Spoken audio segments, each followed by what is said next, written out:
제가 7년 전에 두바이에서 첸나이로 사역지를 옮긴 적이 있었습니다. 그때 제가 이제 첸나이 가서 충격을 받았던 건 도시 환경뿐만이 아니었는데요. 큰 충격 중에 하나가 뭐냐면 제 성이 바뀌는 것 같은 충격이었습니다. 성이 바뀐다는 건 김씨, 이씨 있잖아요. 제가 김선용에서 부선용으로 바뀌는 게 너무 어색했습니다. 그러니까 두바이 있을 때는 담임 목사님도 저에게 김 목사님, 같이 사역하는 우리 선교사님과 목사님들도 김 목사님, 전부 성도님들 저를 향해서 김 목사님, 김 목사님 그랬습니다. 근데 첸나이로 딱 갔더니 담임 목사님부터 부목사님 이렇게 말씀하시고요. 그리고 함께 선교사님들과 또 주변에 이제 동역하는 교육자분들도 부목사님 그러시고요. 성도님들이 저한테 와서 인사할 때도 항상 부목사님, 부목사님 그러시는 거예요. 처음에는 이해는 했는데 그게 왠지 낯선 거예요. 왜 그럴까? 그랬더니 생각해 보니까 두바이 10년 동안은 항상 김 목사님으로 듣다가 와서 부목사님, 부목사님 들으니까 제가 성이 바뀌는 것 같았어요. 우리 여자분들 이렇게 집사람 또는 이렇게 누구 엄마 이렇게 듣다가 어디 모임에 갔다가 갑자기 은경님 그때 오는 그 어떤 어색함이 있잖아요. 약간 그런 느낌이었어요. 그리고 그때 깨달았습니다. 아, 두바이 공동체가 변혁 공동체구나.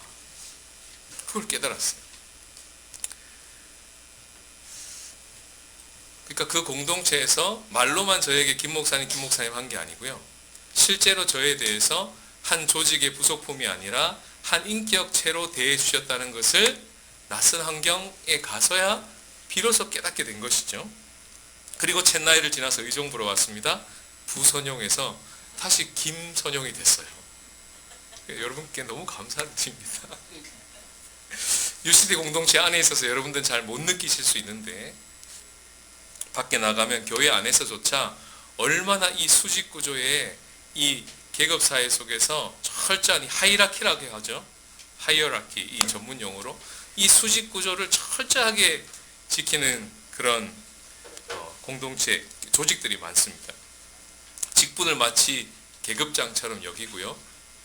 그리고 사회보다 더 무섭고 매몰차게 조직화되어 있는 교회.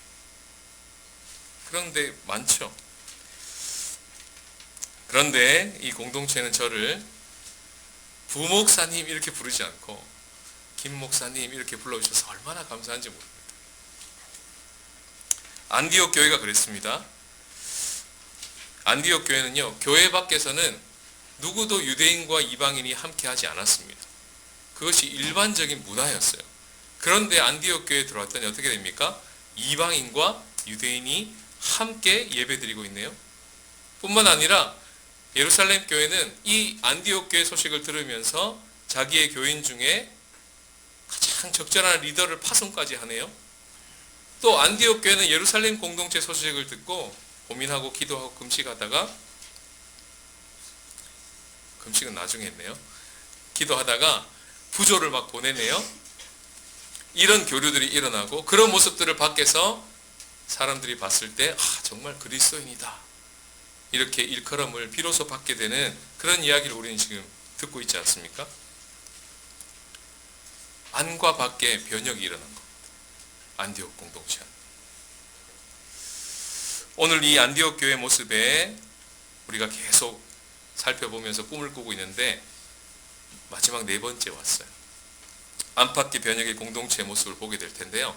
어떤 변혁의 모습이었는지를 살펴보고 또 어떻게 그렇게 가능했는지를 주목해 보기를 원합니다. 안디옥 교회는 이런 교회였습니다. 다 같이 한번 읽어볼까요? 시작. 즐겨 드나들 수 있는 교회가 되라. 안디옥 교회는 세상 사람들이 드나들 수 있는 공동체였는데요. 20절에 보시면 헬라인에게도 말해서 주 예수를 전파하니까 그 다음 어떻게 됩니까? 수많은 사람들이 믿고 주께 돌아오죠. 이것만 봐도 예상할 수 있습니다. 참 많이 공동체 안으로 세상 사람들이 들락날락 했겠구나 생각할 수 있는 것이죠. 큰 무리가 모여서 1년 동안 바나바와 바울로부터 가르침을 받았다고 했지 않습니까? 그랬더니 외부에 있는 사람이 그리스도인이다 라고 말할 정도라면 오픈되어 있는 거죠. 들락날락하면서 그걸 자꾸 보게 될 만큼 오픈되어 있다는 것을 알 수 있습니다. 한 번은 예배 공간에 주중에 워낙 많은 사람들이 오고 갔던 그 어떤 주간에 목사님께서 그 숫자를 한번 세 보셨던 것 같아요. 이 예배 공간에 주중에 얼마나 많은 세상 사람들이 왔다 갔다 할까? 이렇게 숫자를 세 보니까 무려 70명이 카운트 된 적이 있습니다. 놀라운 것이죠. 우리가 작년에 가을에 바베큐를 하고 난 이후부터 추수감사절, 성탄절 계속 손님들이 들락날락하고 계십니다. 또 다가오는 부활절도 그렇게 되겠죠. 안디옥 공동체가 그랬다는 것입니다. 공동체에서 가정으로 한번 적용해 볼까요? 우리의 가정은 이웃 사람들이 들락날락 하십니까? 우리는 다른 이웃에게 들락날락 하십니까? 다른 이웃들이 우리 가정에 사는 모습을 보면서 어떤 영향력을 주고받고 하고 계십니까? 당장에 우리를 보고 그리스도인이네요 라고 말하진 않더라도 어렵고 힘들 때 우리를 찾고 있습니까? 만약 그렇다면 우리 가정은 놀라운 변혁 공동체입니다. 왜 그럴까요? 아무도 그렇게 안 살거든요. 요즘 시대 그렇게 안 살거든요. 그런데 가정이 그렇게 오픈되어 있다? 놀라운 변혁 공동체죠. 목사님께 그런 얘기를 들었습니다. 머리를 하러 가셨대요. 커트하러. 그랬더니 여기 밑에 미장원 원장님께서 커피를 타놓고 기다리시는 게 아니라 사놓고 기다리셨대요. 다르죠? 그리고는 머리를 깎아야 되는데 잠깐 앉아보시라고 내 얘기 좀 들어달라고. 내 얘기 들어줄 사람 목사님밖에 없다고 하면서 그 사놓은 커피를 마시면서 원장님 이야기를 듣고 오셨대요. 그리고 대화를 나누고 오셨대요. 이게 평범한 게 아닙니다. 놀라운 겁니다. 이게 안디옥 교회의 모습이었어요. 세상 사람들이 들락날락 할 수 있는 교회였다는 것이죠. 두 번째는요, 믿는 사람들이 들락날락 할 수 있는 교회였습니다. 예루살렘 교회에서 왔던 아가보와 선지자들 이야기 우리 알죠? 그리고 바나바도 왔죠. 사울은 다소에서 왔습니다. 이토록 1년 동안 모여있어서 큰 무리를 가르쳤고 참 자주 말씀 안에서 서로 교제했다는 것을 알 수 있죠. 성도들끼리 말씀의 교제가 풍성했다는 것을 알 수 있습니다. 제가 처음 우리 교회에 왔을 때 예배 후에 교제하는 시간이 있었잖아요.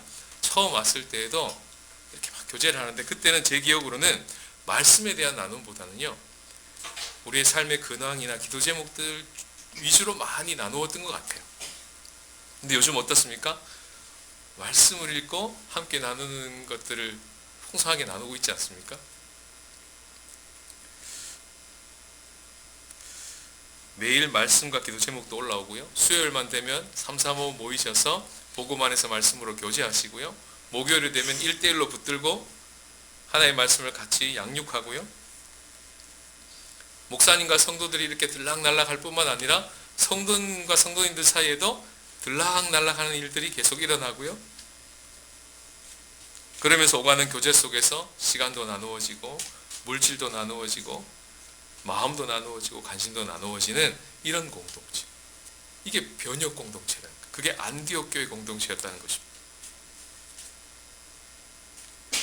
세 번째는 사회적 약자들이 드나들 수 있는 공동체였는데 13장에 보시면 5명의 리더들이 나왔습니다. 기억나시죠?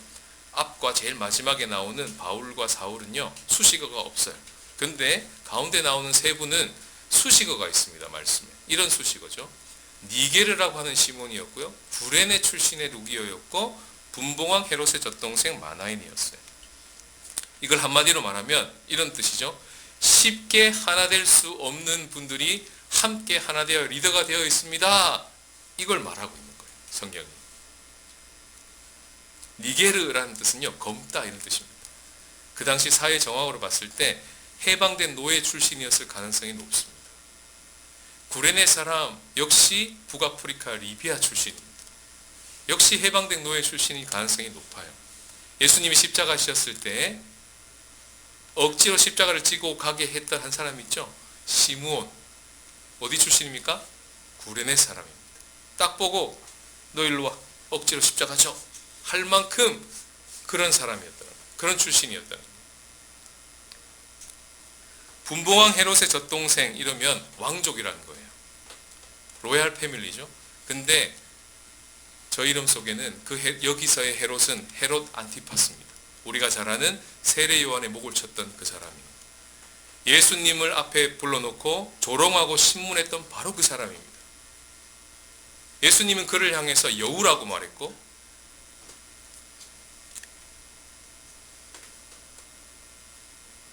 그러니까 이 헤롯이라는 사람이 얼마나 예수님의 제자들로 봤을 때 얼마나 눈에 가시겠어요. 그의 젖동생, 함께 지냈던 마나인이 지금 안디옥 공동체에 교제하고 있다? 쉽지 않겠죠. 어떻게 보면 시몬도 루기오도 마나인도 그 공동체에 함께 합류하기에는 약자였을 수도 있어요.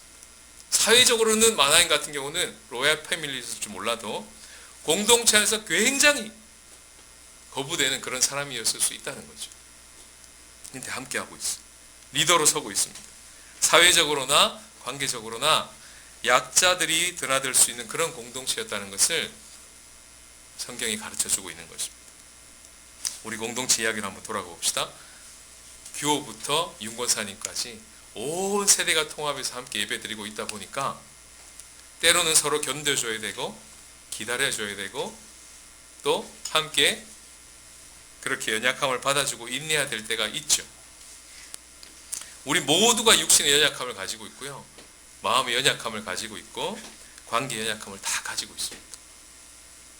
이런 연약함을 다 가지고 있지만 서로 용납하고 또 환대하고 그런 따뜻하게 맞이해주는 품이 어디보다 따뜻한 공동체가 이 공동체 같아요.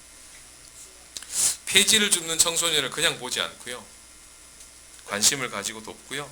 주중에 장애인들을 위한 사역을 할 뿐만 아니라 그들의 소외된 친구들이 되어준 이야기들을 우리는 계속 듣고 보고 있습니다. 이런 것들이 변혁 공동체라는 거예요. 안디옥 교회는 내부적으로만 이렇게 변혁된 것이 아니라 외부적으로도 놀라운 변혁으로 나아가고 있었는데 그 이야기는 우리가 잘 아는 예루살렘 공동체가 기근이 들었을 때 온 천하가 기근이 들었는데 본인도 힘든데 금식해가며 돈을 아껴서 헌금을 내서 목적 헌금을 내고 있다는 이 이야기는 이 변혁의 에너지가 공동체 안에만 꿈틀꿈틀거리는 게 아니고 공동체 밖을 넘어가고 있다. 이걸 성경이 이야기를 하고 있는 것입니다. 여러분 조선시대에 이 교회 아세요? 이게 기역자 교회인데요. 유명합니다. 김제에 있는데 금산교회인데 기역자로 되어 있어요. 왜일까요? 이쪽 한편은 여자분들만 앉아서 예배드리고요. 이쪽 한편은 남자분들만 예배드리라고 해서 기역자 구조의 예배 교회였어요. 금산교회인데요. 여기에 놀라운 변혁의 이야기가 있습니다. 여러분 잘 아시죠? 이 교회의 양반이었던 누구요? 조덕삼이라고 한 조덕삼이라는 분이 계셨고 그 다음에 그 집의 모습이었던 이자익이라는 분이 계셨어요. 한 교회 성도입니다. 양반과 모습이 함께 예배 자리에 앉아 있는 것도 변혁이에요. 근데 더 놀라운 일은 장로 투표를 했는데 모습이 된 거예요. 주인은 떨어졌습니다. 거기에 대해서 받아들이고 지금 여러분들이 공동체가 한 이 놀라운 선택은 이 한국교회에 있어서 놀라운 선택을 한 것입니다 라고 하면서 그 양반인 조덕사님이 앞에 나와서 마이크 잡고 얘기를 한 거예요. 거기서 끝나지 않습니다. 어떻게 해요? 그 모습이었던 이자익이라고 하는 자기 집의 모습을 돈을 합비를 대가지고 신학교를 나오게 하고 그리고 그분을 본인 교회의 담임 목사님으로 모셔서 목회를 하게 됩니다. 이건 뭘까요? 한국 사회에서 있을 수 없는 일이 벌어진 거예요. 변혁이죠, 변혁. 그걸 교회 안에서 경험했던 것입니다. 위에 분이 이자익 분이시고 밑에 분이 조덕삼.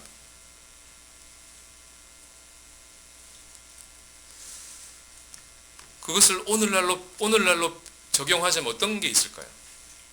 오늘은 이런 것들은 다 없어졌죠. 눈에 보기에는. 그렇죠? 그러나 비슷한 일들이 교회 안에 많이 일어날 수 있습니다. 이런 생각이 들었어요. 목회자와 성도가 함께 동역하는 교회, 함께 목양하는 교회, 잘 없습니다. 주로 목양은요, 목사님이 다 하십니다. 성도님들은요, 목사님을 돕는다는 컨셉을 가지고 있어요. 대부분의 교회들이. 그래서 무슨 사역을 이렇게 탁 부탁하면 보통 교회들은요, 아우 저는 평신도예요 이렇게 합니다. 저는 이방 출신 안디옥 성도예요 이렇게 하는 거 비슷한 거죠. 안디옥 교회는 그러지 않았다는 거예요. 뒤로 숨지 않았고, 아 우린 다 성도지, 하나님이 우리를 전부 다 제사장으로 불렀지, 하나님이 전부 우리를 사역자로 불렀지, 이 말이 받아들여졌고, 안디옥 교회가 예루살렘 교회를 돕듯이 우리 성도가 성도를 붙잡고 양육하기 시작하고, 성도가 성도를 붙들고 돕기 시작하고, 그들이 제사장으로 세워질 때까지 옆에서 인내하고 돌보기 시작하고, 그런 이끌미의 모습들이 안디옥 교회 안에 확 일어났던 것입니다. 변혁 아닌가요? 이것이 변혁이었던 것처럼. UCD 공동체도요, 모든 성도가 다 같이 오늘 목사님 기도하신 것처럼 찾는 이들의 디딤돌이 되고 균형 있게 성장하는 디딤돌이 되어서 또 진실한 공동체를 이루어서 안팎의 변혁과 같이 이런 안디옥 교회의 모습의 아름다운 DNA와 같은 이런 모습들이 나타나기를 간절히 바라고 꿈꾸면서 우리는 이 시리즈 설교를 계속 듣고 있었던 것입니다. 이게 바로 하나님의 나라의 복음을 받아들인 공동체의 4가지 DNA. 이 모든 것은 오늘날 시대의 대안으로 나왔습니다. 오늘날 한국교회, 오늘날 이 시대의 대안의 모습으로 이게 나왔다고요. 어떤 대안이죠? 회심이 사라져버렸어요. 찾는 이 중심으로 가자 이렇게 한 겁니다. 균형 있는 성장 어떻게 나온 겁니까? 이원론적인 영성이 팽배해 있었던 이 상황 속에서 신앙생활은 교회에서만 하는 것이고, 신앙생활을 잘한다는 건 하나님과의 관계만 좋다 하면 되는 것이고, 이렇게 이원론적으로 성과 속을 구분하고 이렇게 했던 영성에서 아니다. 하나님은 교회에서의 하나님만 아니라 가정에서도 하나님이고 직장에서도 하나님이고 온 세계 지역사회의 열방 가운데 하나님이시다. 그렇다면 우리는 하나님과의 관계도 좋을 뿐만 아니라 예수님을 제대로 믿는다면 나와의 관계도 좋아지게 되고 공동체의 관계도 회복되고 세상과의 관계도 회복되게 된다. 균형 있게 성장하게 된다. 이렇게 나오는 것입니다. 진실한 공동체는 교회에 와서 지하철 영성보다 더 못한, 지하철 영성이 뭐예요? 옆에 누가 앉아도 절대 인사하지 않죠. 누군지 몰라요. 방향은 같은데, 가는 방향은 같이 다 탔는데 아무도 옆 사람에게 관심이 없습니다. 그런 교회의 대안으로 혼자서 신앙생활 잘할 수 있어요? 말씀 읽고 기도하면 가능합니다. 아니요. 공동체가 반드시 필요합니다. 그것도 진실한 공동체. 이렇게 대안이 나오는 겁니다. 나와 우리만 복받으면 돼, 우리 교회만 복받으면 돼, 이런 기복주의에서 아니야. 하나님은 우리 안도 회복하시지만 밖도 관심이 많으셔. 우리 안에 있는 놀라운 에너지가 밖에까지 충만하게 흘러갈 거야. 안팎의 변형이 일어날 거야. 이렇게 얘기를 하는 것입니다. 그리고 또 하나가 더 있는데요. 그거는 부활절 이후에 또 계속해서 함께 나누게 될 것입니다. 이것이 안디옥 교회 중심 가치였고 우리 UCD 공동체 중심 가치가 되기를 바라는 것입니다.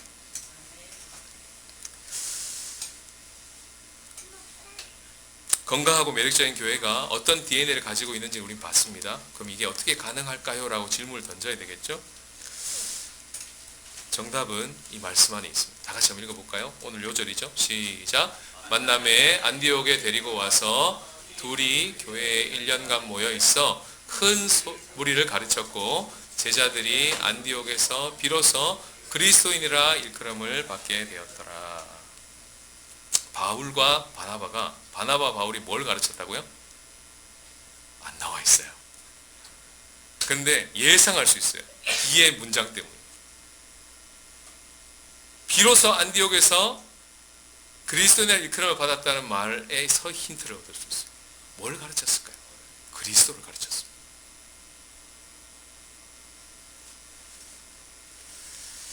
바나바는 서신을 남긴 게 없죠. 바나바 서신이 정경 안에 들어와 있지 않습니다. 그래서 무엇을 바나바가 가르쳤는지 잘 알 수는 없지만 우리는 이 사도행전 이야기를 통해서 바나바가 글로 쓰진 않았지만 그는 삶으로 분명히 살았을 거다. 자기의 밭을 사도들의 발 앞에 내어드렸고 또 그가 파송되어서 안디옥 교회에 섬기면서 그의 삶 자체가 안디옥 교회 성도들에게 메시지가 되었을 거다. 우리는 충분히 상상할 수 있습니다. 근데요, 참 감사하게도 사울은요 편지가 남아있어요. 그가 어떻게 가르쳤는지 강의안이 우리에게 남아있지는 않지만 그가 다른 교회에 보낸 편지가 남아있기 때문에 우리는 예상할 수 있습니다. 그가 뭘 가르쳤을까? 그리스도를 분명히 가르쳤습니다. 근데 편지를 이곳저곳을 찾아보면 이게 다 바울의 편지잖아요. 우리가 우리가 성경에서 소개받았던 이 네 가지 중심 가치가 다 들어가 있습니다. 찾는 이 중심에 에베소서 말씀해 보면 그리스도께서 우리를 살리시고 그리스도 안에서 우리가 하늘에 앉혀져서 그리스도 예수 안에서 자비하심으로 그 은혜의 지극히 풍성함을 오는 세대에 나타내시고 계신데요. 누가요? 그리스도가 계속 나오죠. 바울의 편지에.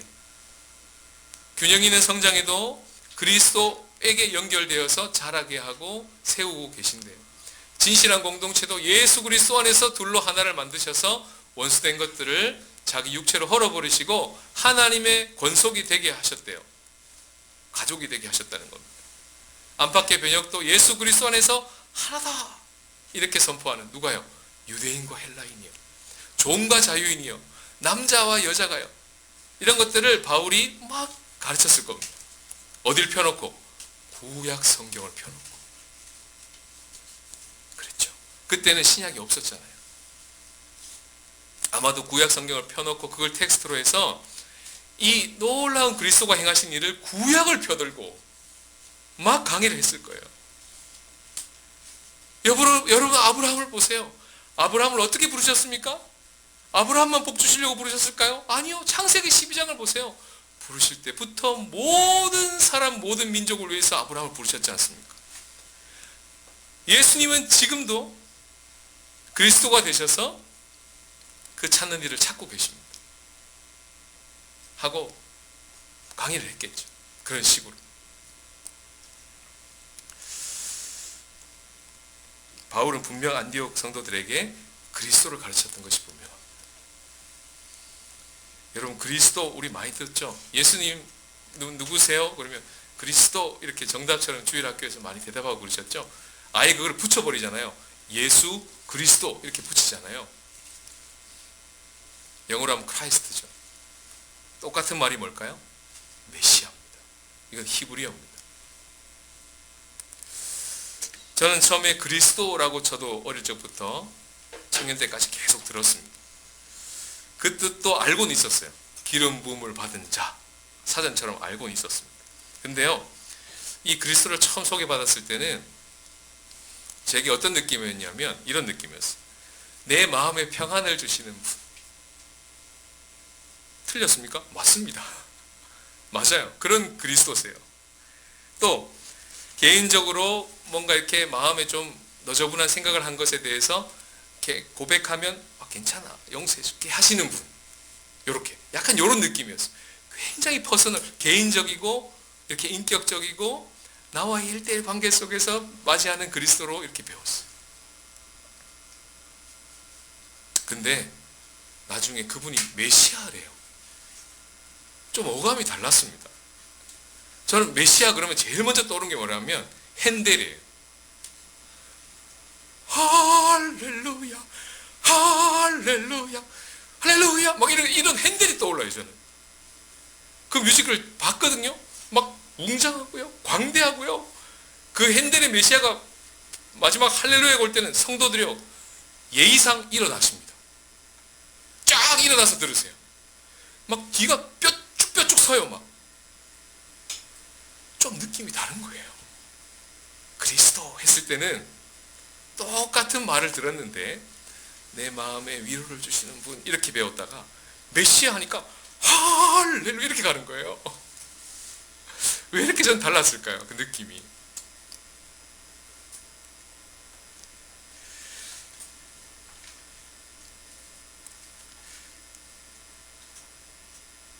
성경에 영혼이라는 단어가 나오면 스피릿, 눈에 보이지 않는 영혼을 말하는 거구나. 천국을 만약에 나중에 가게 되면 육체는 땅으로 쏙 꺼지고 우리의 영혼이 싹 올라가는 그 영혼이구나. 전 이렇게 배웠거든요. 근데 알고 보니까 아니었어요. 잘못 배운 거예요. 성경에서 영혼은 전인을 말하는 거였어요.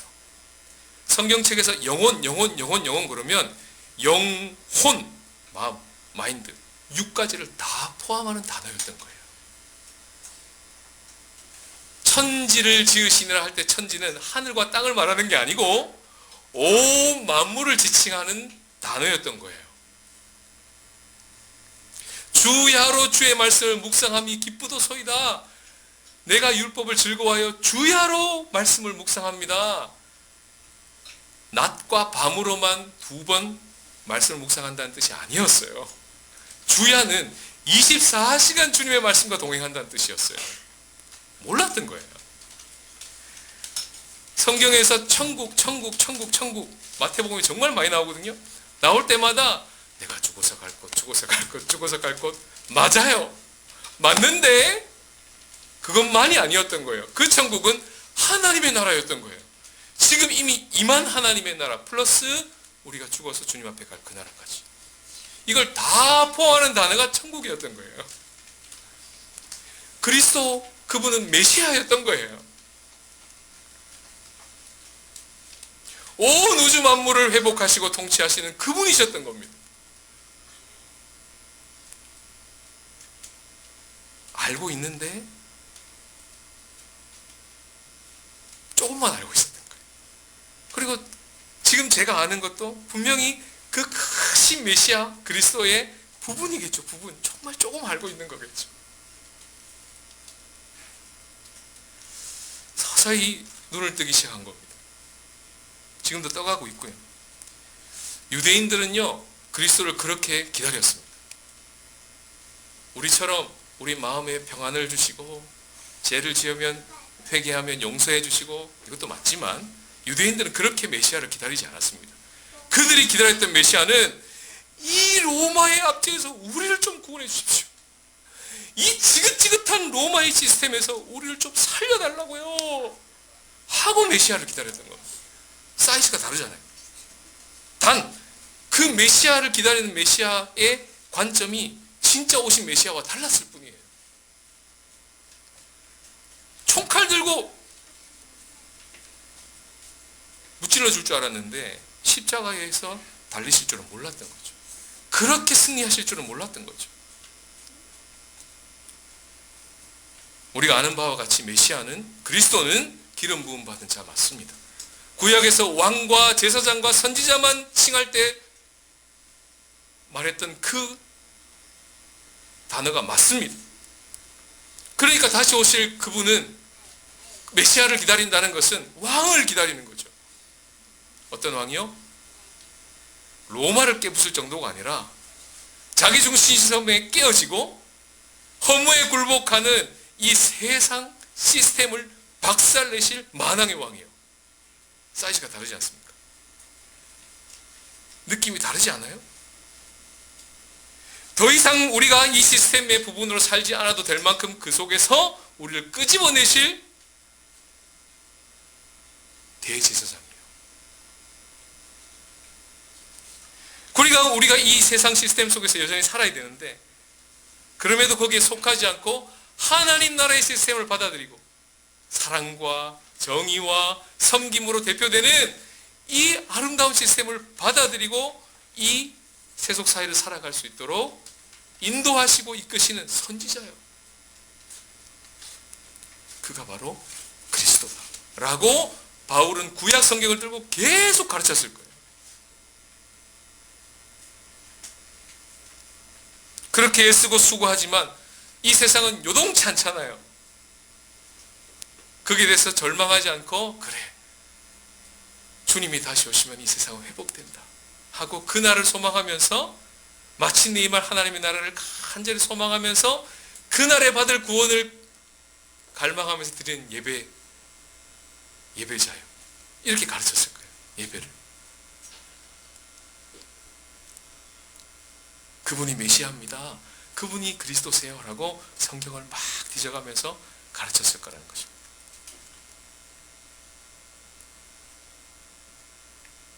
지금도 똑같습니다. 이 사도행전을 통해서 우리에게 말씀하시는 하나님의 메시지는 똑같습니다. 우리가 어떻게 매력적이고 건강한 공동체로 살아갈 수 있습니까? 그리스도가 하신 일을 배우고 할 때입니다.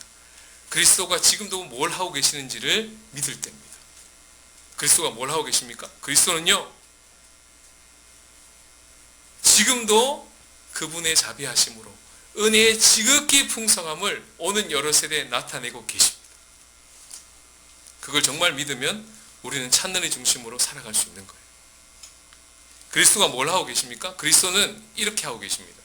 그분은 우리의 머리가 되셔서 우리와 함께 머리로 연결되어서 그리스도 그분이 우리를 자라게 하시고 그리스도 그분이 우리를 세워가고 계십니다. 이걸 진짜 믿는 거예요. 그리스도가 뭐 하고 계시죠? 그리스도는요, 절대로 하나 될 수 없었던 둘, 지구상에서 최고의 분열의 극과 극, 유대인과 이방인을 둘로 하나를 만드셔서 그 원수된 것을 중간에 막힌 담을 자기 육체로 헐어버리신 분이십니다. 그리고 그들을 한 몸으로 부르셨고 그들을 한 가족으로 부르셨습니다. 지금도 그 일을 하고 계십니다. 그걸 진짜 믿는 거예요. 그리스도가 뭐가 하고 계십니까? 그리스도 예수 안에서 이방인도 유대인도 종도 자유인도 남자도 여자도 다 하나다. 이 일을 행하셨고 지금도 우리에게 이 말씀을 우리에게 들려주고 계십니다. 이걸 진짜 믿는 거예요. 그렇지 않고 네 가지 DNA를 마치 캠페인처럼 받아들이면 찾는 이 중심은 전부 전도 프로그램이 되고요. 교인 잡힌 성장은 전부 성경 공부되고요. 진실한 공동체는 동호회가 되고요. 안팎의 변혁은 사회운동이 됩니다.